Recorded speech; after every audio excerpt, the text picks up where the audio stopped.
Al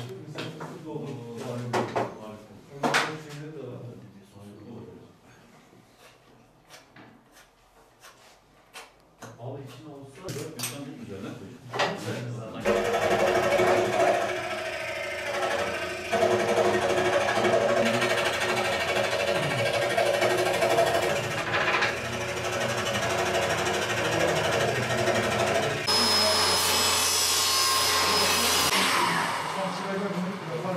Pervari Kaymakamlığı Köylü Hizmet Götürme Birliği'ni ahşap atölyesini kurmamızdaki temel iki hedefimiz bulunmakta.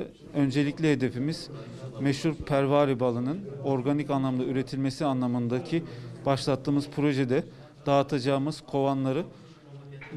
kovanlarımız dahi organik bir şekilde üretmeyi planlıyoruz.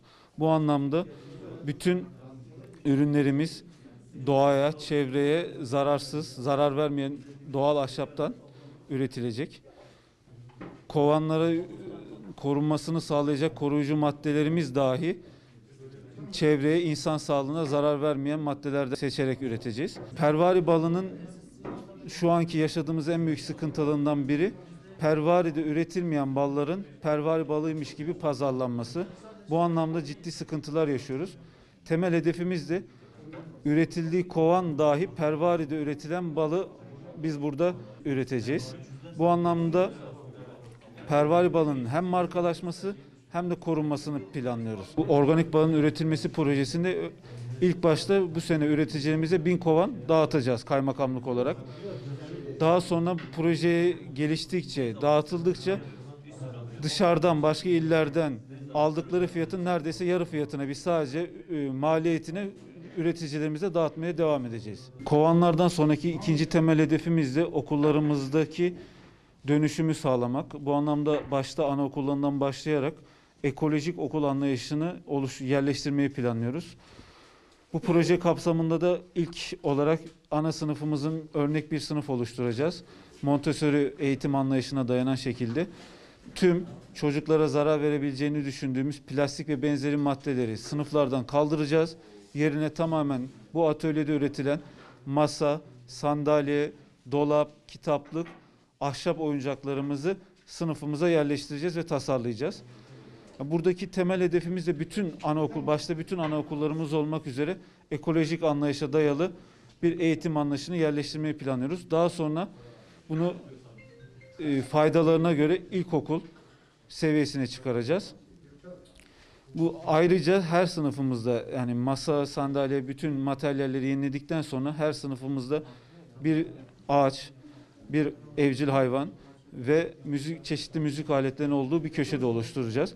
Böylece çocukların hem hayvan sevgisi, hem doğaya saygısını, hem de yeteneklerini keşfetmeyi planlıyoruz.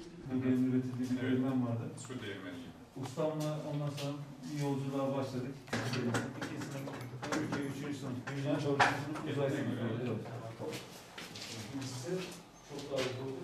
Arı kovanı üzerine arıcılık ve balcılık sektörü olduğu için onları üretmek ve burada da ekolojik okullar yapıp ekolojik okulların tamamen doğal çam ağaçlarından, yani tamamen kimyasal olmayacak ekolojik şekilde ana sınıfı yapıyoruz komple. İşte masası, sandalyesi, dolabı, çocukların oynayacağı oyun alanları ve hepsi dahil komple ahşap tasarım üzerine ekolojik ve tamamen organik şekilde ana sınıfı yapıyoruz.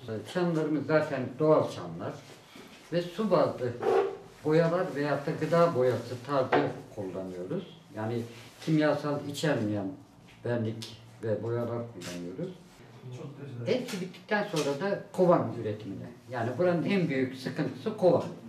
Kovan dışarıdan getirtiliyormuş. Onun için burada dedik hiç olmazsa bir altyapısını kurup hem dedik buradaki insanları alıştırıp, yani bir iki tane gencimizi inşallah Allah nasip ederse kovan yapımını öğretmek, ondan sonra da gidişatımıza göre bakmak.